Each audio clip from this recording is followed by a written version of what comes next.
최근 SNS 광고를 보고 들어간 쇼핑몰에서 옷을 주문했다가 폐업이나 연락 두절로 상품을 배송받지 못한 피해 사례가 급증하고 있습니다.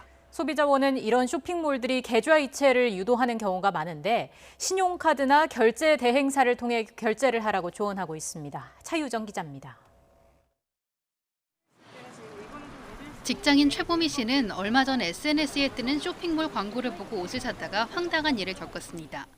티셔츠 등 4벌에 5만 원을 계좌이체하고 기다렸는데 한 달이 지나도 제품이 안 오는 겁니다. 설마 하는 마음에 다시 들어가 본 사이트는 이미 폐쇄됐고 판매자는 연락이 끊겼습니다.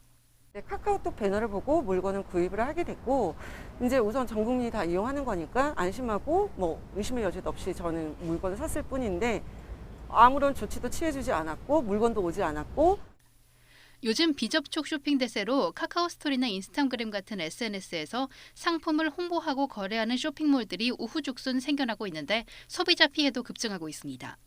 SNS 기반 의류 쇼핑몰에서 최근 6개월 동안 신고된 피해 건수는 657건으로 1년 전보다 40% 가까이 늘었습니다. 갑자기 폐업하거나 연락이 두절도에 상품을 못 받은 경우가 가장 많았고 교환 환급을 안 해주거나 광고와 다른 제품을 보냈다는 피해 유형이 뒤를 이었습니다. 평균 피해 금액은 14만 원대였는데 460만 원을 결제한 사례도 있었습니다. 소비자원은 결제할 때 계좌이체를 유도하는 곳이 많다며 특히 이에 대한 주의를 당부했습니다.